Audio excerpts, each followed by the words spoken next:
चांदनी एक जीर्ण शीर्ण घर पर एक भयानक चमक बिखेरती है, जहां सारा, लगभग 20 साल की एक महिला, झिझक के साथ खड़ी है। हमारा नायक सारा खुद को एक ऐसे घर की दहलीज पर खड़ा पाती है जिसे समय भूल चुका है। उसके अस्तित्व का रोम रोम उसे पीछे मुड़ने के लिए चिल्लाता है, लेकिन एक अकथनीय शक्ति उसे भूतहा संरचना की ओर खींचती है। ऐसा लगता है मानो घर ही उसे अपने लंबे समय से खोए हुए रहस्यों को उजागर करने के लिए मजबूर कर रहा है। ये घर चांदनी रात में ऊंचा खड़ा है। इसकी एक समय की भव्यता अब क्षय और उजाड़ की आभा से बदल गई है। सारा का दिल उसके सीने में धड़क रहा है, एक ड्रम उसके डर और प्रत्याशा को गूंज रहा है। वो अपने आप में दृढ़ संकल्प का मंत्र फुसफुसाती है कि मुझे पता लगाना होगा कि यहाँ क्या हुआ। उसके शब्द मात्र फुसफुसाहट हवा में भारी रूप से लटके हुए थे, प्रत्याशा और भय से भरे हुए थे। उसका हाथ कांपते हुए चरमराते सामने के दरवाजे को धकेलने के लिए बढ़ता है। सारा हिम्मत जुटाकर घर में कदम रखती है। उसकी अज्ञात यात्रा शुरू होती है। सारा रसोई की ओर बढ़ती है, उसका दिल उसके सीने में धड़क रहा है।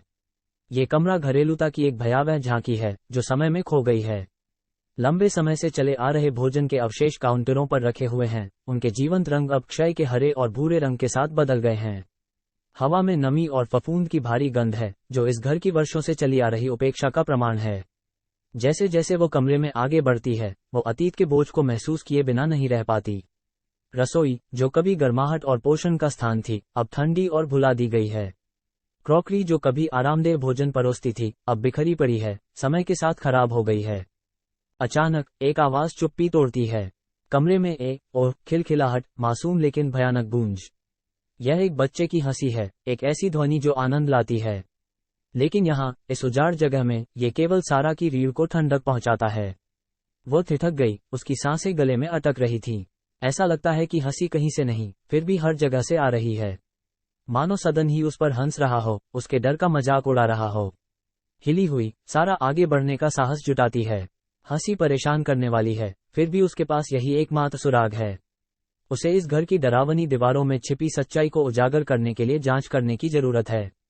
एक गहरी सांस के साथ वह रसोई से दूर चली जाती है, उसकी आंखें अपनी अगली मंजिल पर टिक जाती हैं।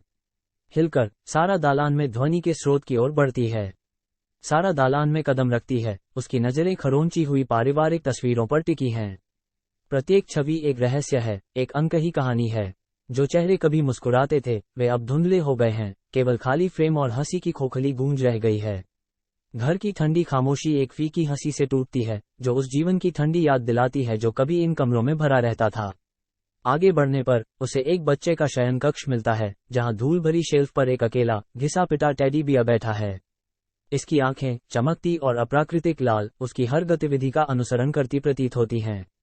उसकी रीढ़ की हड्डी में एक बर्फीली सिहरन दौड़ रही है, उसका दिल उसकी छाती में ड्रम की तरह धड़क रहा है।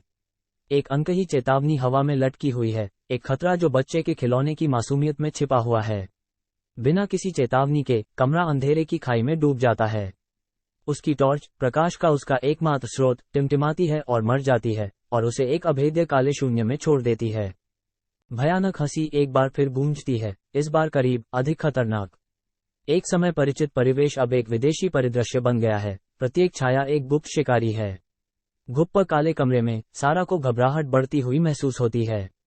बहरा कर देने वाली खामोशी की जगह उसके बढ़ते डर के साथ समय के साथ दौड़ने वाली उसकी खुद की दिल की धड़कन की आवाज ने ले ली है। जैसे ही भयावहता शुरू होती है, वास्तविकता और दुःस्वप्न के बीच की रेखा धुंधली हो जाती है।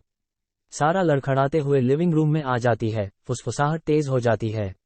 फुसफुसाहटें, जो कभी नर्म और लगभग अगोचर थीं, अब कमरे में गूंजती हैं, अतीत की आवाजों के समूह की तरह लगती हैं।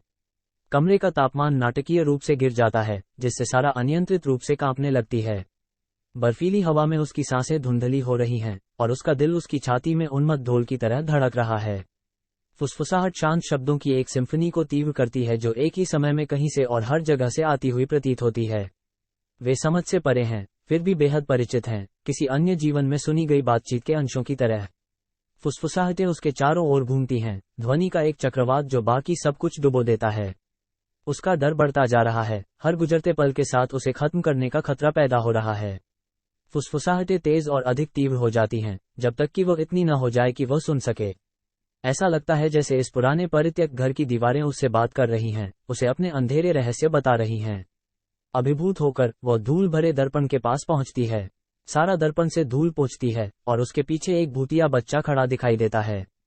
जैसे ही हम एक बच्चे के वर्णक्रमीय रूप को देखते हैं, उसकी भयानक उपस्थिति धूल भरे कांच में प्रतिबिंबित होती है, तो हमारी रीढ़ में ठंडक दौड़ जाती है। सारा की सांसें उसके गले में अटक रही हैं, प्रेत का सामना करते समय उसका दिल ड्रम की तरह तेज हो रहा है। कमरे में बेहद सन्नाटा है, बाहर की फुसफुसाती हवा को छोड़कर। बच्चे के होंठ फड़फड़ाते हैं और एक आवाज में जो आपकी रीढ़ की हड्डी में बर्फीली टेंड्रिल भेजती है, वह एक रोंगटे खड़े कर देने वाला वाक्य कहती है, हम आपका इंतजार कर रहे थे। चौंक कर सारा इधर उधर घूमती है, उसकी आंखें भय से चौड़ी हो जाती हैं।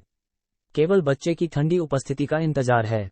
हो, उसकी हवा ठंडी हो जाती है, परछाइयां गहरी हो जाती हैं। भूतिया बच्चा अपना अलौकिक हाथ बढ़ाकर उससे संपर्क बनाता है।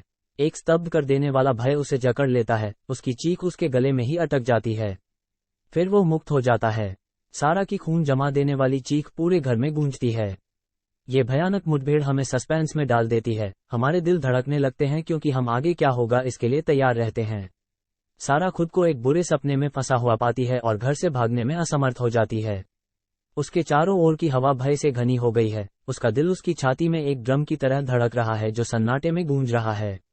छाया से बाहर भूतिया बच्चा फिर से उभर आता है। इसके वर्णक्रमीय हाथों में ये टेडी बियर रखता है। इसकी एक बार आरामदायक उपस्थिति अब सारा के आसन विनाश का प्रतीक है। सारा की खून जमा देने वाली चीख पूरे घर में गूंजती है।